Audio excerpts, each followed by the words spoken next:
छोटी बहू। अब हम इस घर में नहीं रह सकते।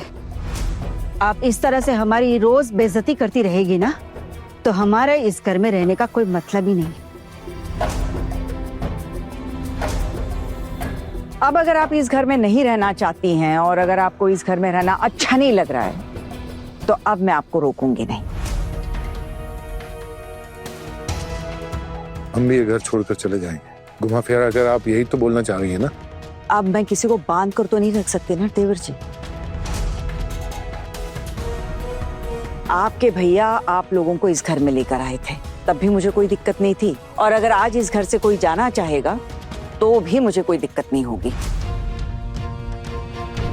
और फिर ठाकुर जी, आपकी शादी तो धूमधाम से इसी घर से हुई थी। जब आपके साथ अनहोनी हो गई थी तो आपके बेटे को और आपको इसी घर में रहने की जगह भी दी थी।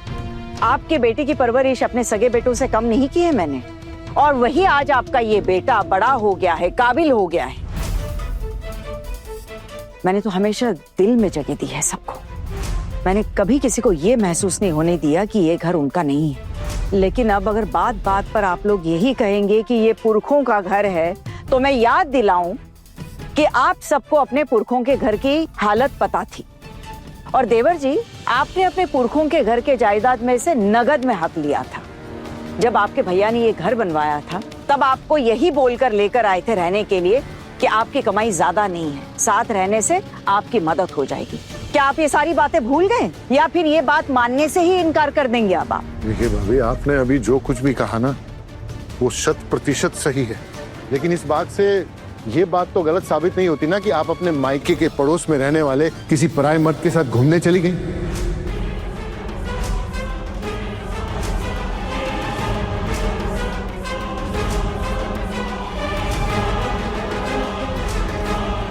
आपने जरा सा भी सोचा है कि अगर ये बात मोहल्ले वालों को पता चलेगी तो हमारी क्या इज्जत रह जाएगी, कितनी बदनामी होगी हमारी। आप कहना क्या चाहते हैं? आप सुन रहे हैं अपनी बातें? आप कितना नीचा दिखा रहे हैं अपनी भाभी को। क्यों दीदी, सुना है कि आपकी उनसे शादी तय हुई थी? गरीब थे, शायद इसलिए हो नहीं पाई थी, अब ऐसा है कुछ? तो इस बात से क्या लेना देना है छोटी? और अगर मेरी शादी तय भी हुई थी, नहीं भी हुई, टूट गई, औरतों के साथ तो ये बातें अक्सर होती रहती है। और फिर एक बात तुझे बता दूं, हम बचपन से साथ में पले बड़े हैं, एक ही मोहल्ले में रहते थे, और मेरे मायके वालों के साथ उनके पारिवारिक रिश्ते भी हैं। और फिर उनके साथ तीर्थ यात्रा पर जाकर ऐसा कौन सा गुनाह कर लिया मैंने? या फिर तू ये कहना चाह रही कि मुझे पहले से ही पता था कि मैं कहाँ जा रही हूँ? जब पता नहीं था तो आप गई क्यों? और जब पता चला तो वापस लौट सकती थी ना आप? नहीं चाहती थी मैं लौटना, मेरी भी जाने की चाहत थी।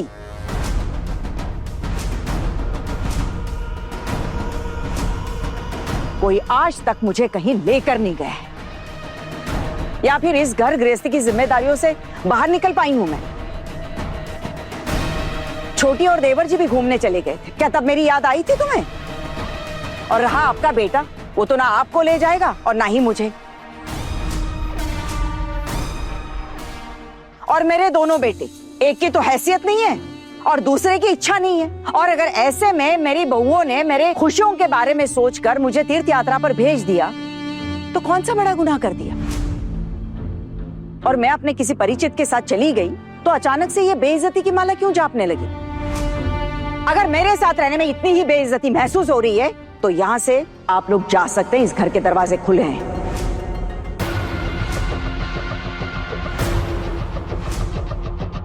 बड़ी मामी, एक बात कहूँ, आप बुरा मत मानिएगा। छोटा मुंह बड़ी बात है, लेकिन मान लेते हैं कि हम सब ये घर छोड़ के चले गए, तो क्या आप अपने मायके के खास मित्र को इस घर का नया मेहमान बनाएंगी?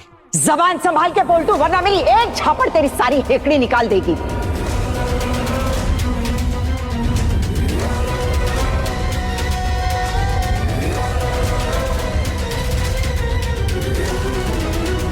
तू भूल रहा है किससे बात कर रहा है?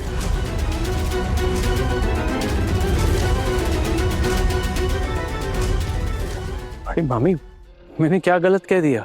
आप तो बुरा मान गई। हाँ, मेरे दिल में कोई पाप नहीं है, मैं तो सिर्फ पूछ रहा था मैंने तो ये भी सुना है कि उस आदमी की पत्नी गुजर गई है, तो उन्हें तो वैसे भी इस घर में रहने में कोई दिक्कत नहीं होगी। अगर मुझे कभी लगा कि उनको यहाँ लाकर रखने की जरूरत है तो मैं जरूर रखूंगी।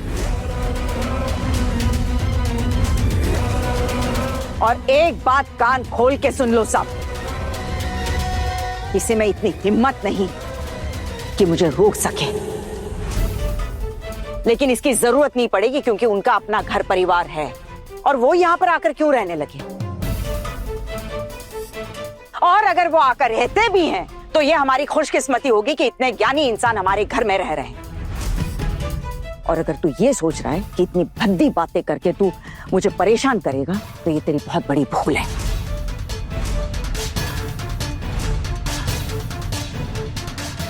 माँ, मुझे तो एक बात समझ ही नहीं आ रही कि ये आपका अपना घर है तो फिर आपको इतने सवालों के जवाब क्यों देने पड़ रहे हैं? आपने तीर्थ यात्रा पर जाकर कोई गलती नहीं की है माँ, और अगर आपका दोबारा मन होगा ना तो आप फिर जाएंगी। ये लड़की एक दिन हमारा घर परिवार बर्बाद करके मानेगी। सुन छोटू, मेरी बात याद रखना, ये लड़की एक दिन तुझे भी तबाह कर देगी। लिखवा ले मुझसे। फिर मुझे ताने मार रहे पोल्टू दादा, आपकी क्या प्रॉब्लम है? मैंने आपसे कहा था ना कि मेरी मां का फैसला इस घर में आखिरी फैसला होगा, और मैं अपनी मां के फैसले के खिलाफ नहीं जाऊंगा। अगर मेरी मां आहना को सपोर्ट कर रही है तो इसमें मैं क्या बोल सकता हूं?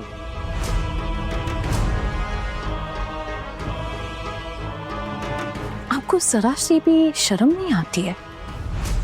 क्यों हर बार इस तरह अपनी पीठ बचाकर चलते हुए? माँ ने तीर्थ यात्रा पर जाके कोई गुनाह नहीं किया है, और आप लोगों ने कभी भी माँ को बाहर घुमाने के लिए लेके गए? सोचा उसके बारे में? कभी भी उनकी इच्छाएं जानने की कोशिश तक नहीं की आप लोगों ने? और माँ ने मुझे ये बात खुद नहीं बताई, वो तो किसी तरह मुझे ये बात पता चल गई। तो फिर हम बहुओं ने मिलकर माँ के जाने की व्यवस्था की, और अब जब माँ वापस लौट कर आई है तो आप लोग उनके आते ही उन्हें ऐसे बेइज्जत करना चालू कर दिया। और सबसे बड़ी हैरानी की बात तो ये है कि माँ की गैर हाजिरी में माँ की ही घर की बहुओं को आपने इस घर से निकाल दिया।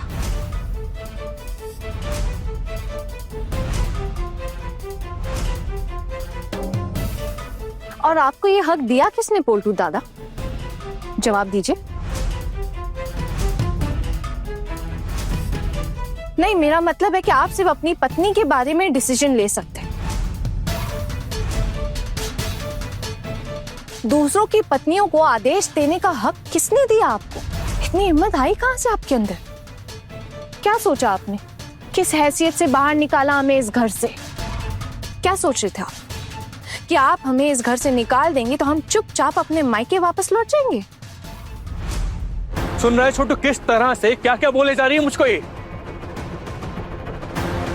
कुछ गलत कहा क्या छोटी बहू ने? हमारी घर की बहुओं ने सारी रात सड़क पर गुजारी है, इसका जिम्मेदार कौन है? रात सड़क पर गुजारनी पड़ी है, और उसी सड़क पे क्या गुल खिलाए हैं इन्होंने वो तो सबने देखा है ना। सड़क को ही अपना घर बना लिया। आते जाते लोग हमको भी सड़क छाक बुला रहे हैं। ये सुनना पसंद आएगा आपको? बोलिए। खबरदार पोल्टू दादा, यूं सड़क छाप बोलकर आप सड़क पे रह रहे लोगों का अपमान करना चाह रहे हैं।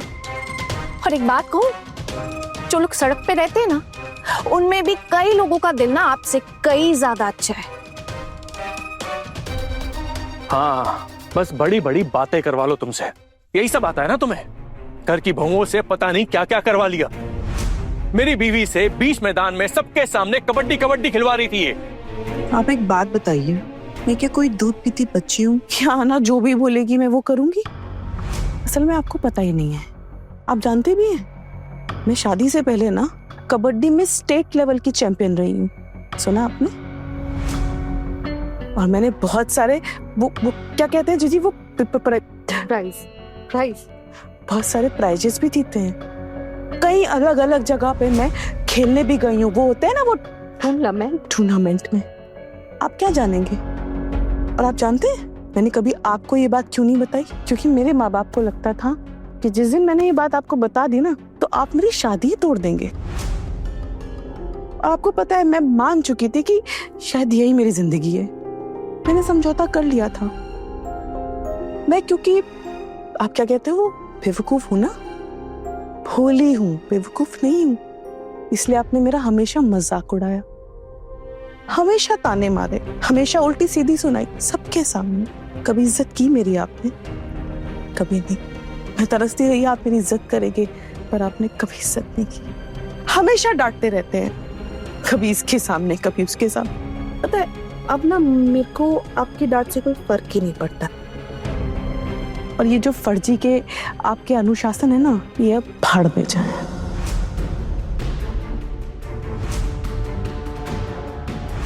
वाह वाह वाह, क्या मुंह चला रही है।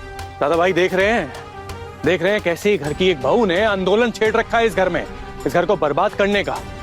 सिर्फ एक लड़की पूरे परिवार को, सबको इशारों पर नचा रही है बंदरों की तरह।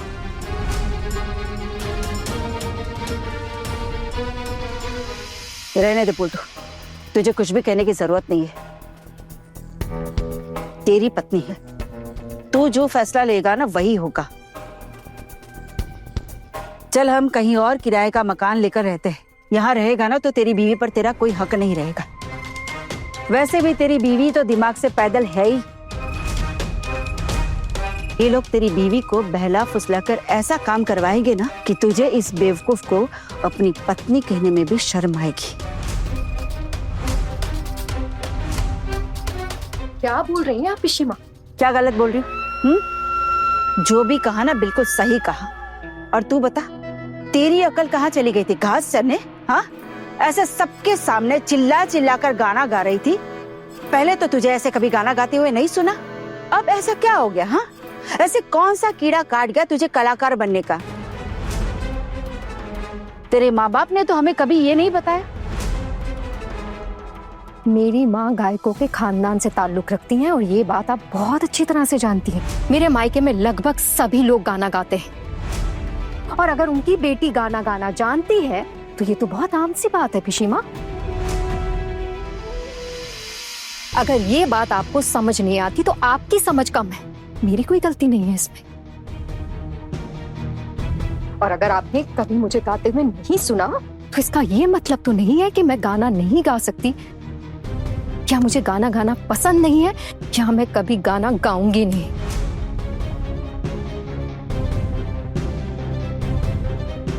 और मोहल्ले में सब लोग हमारी तारीफ करते करते ना थक गए कि हम 4 बहुओं ने प्राइज जीता है। सिर्फ और सिर्फ ना आप लोगों का चेहरा ही उतरा हुआ है।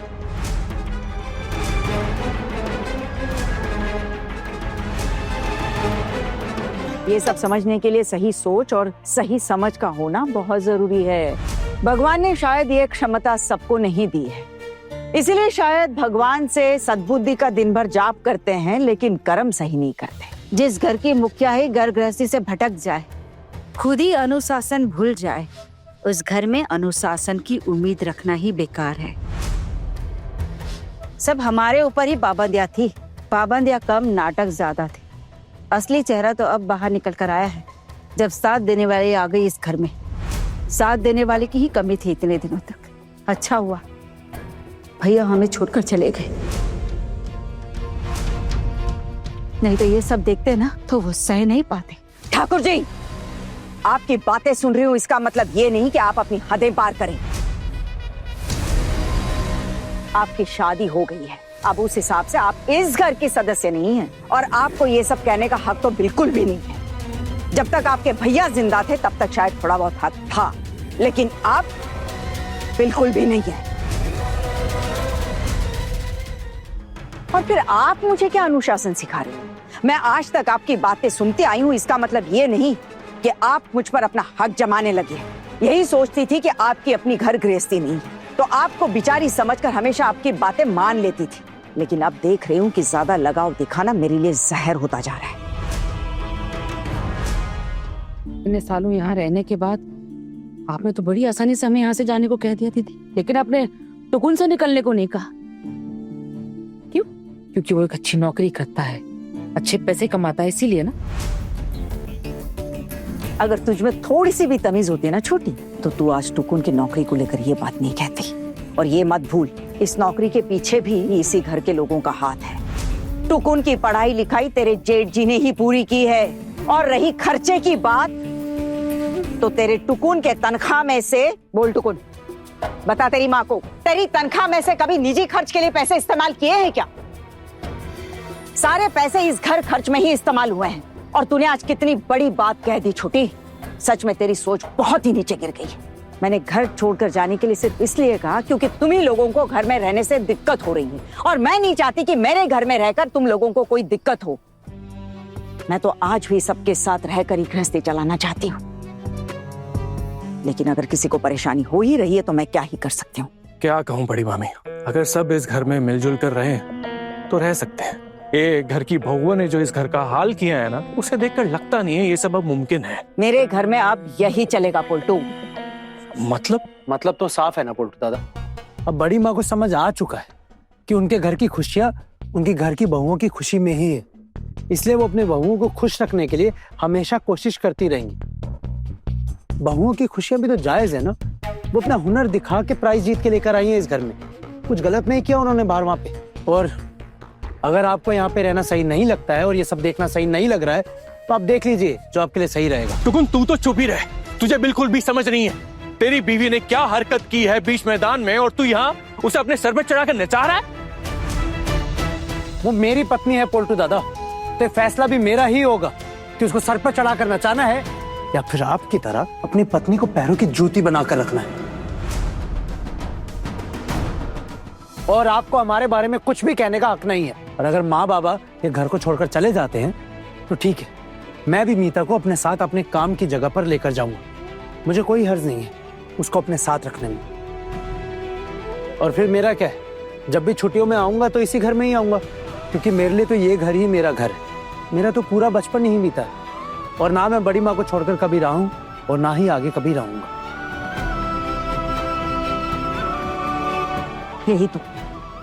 यही सोचा था कि सबको प्यार के बंधन में बांध के रखूंगी। अनुशासन जरूर था, लेकिन मेरे दिल में प्यार की कभी कमी नहीं थी। लेकिन आज उस प्यार और लगाव के चलते मुझे इतनी खरी खोटी सुननी पड़ रही है। और सिर्फ तुम बच्चों से ही लगाव नहीं है मेरा, मेरे देवर जी, मेरी छोटी, ठाकुर जी, ये सब मेरे दिल के छोटे छोटे टुकड़े हैं। और आज मेरे इन्हीं दिल के टुकड़ों ने मुझे धोखा दे दिया।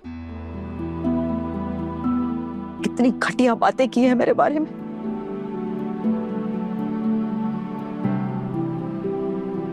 बहुत देर से मैं चुपचाप सुन रहा हूँ, कुछ कह नहीं रहा हूँ, लेकिन एक बात कहना चाहता हूँ मैं।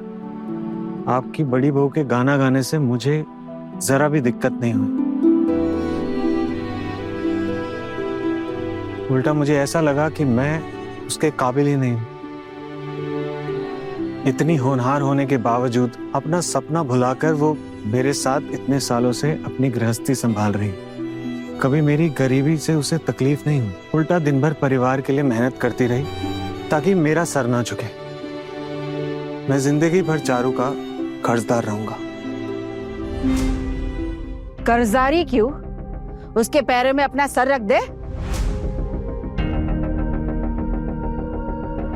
उसकी कोई जरूरत नहीं है पिशिमुनी। चारू जानती है कि मैं उसे कितना सम्मान करता हूँ।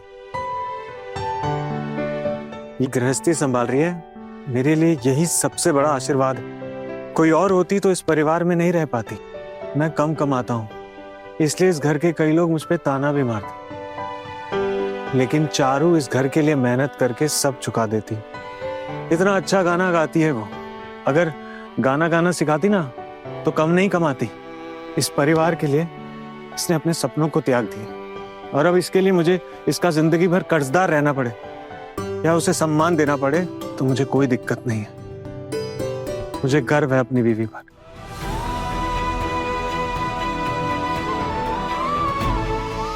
थोड़ा वक्त दीजिए, चले जाएंगे हम ये घर छोड़कर। भाभी, मुझे ऐसा लगता है ना कि हम लोग ज्यादा दिन एक साथ रह नहीं पाएंगे, लेकिन ऐसे अचानक जा भी नहीं सकते, क्योंकि आपकी बदनामी होगी। मेरे बदनामी को लेकर आप चिंतित मत होइए देवर जी। अब जा सकते हैं।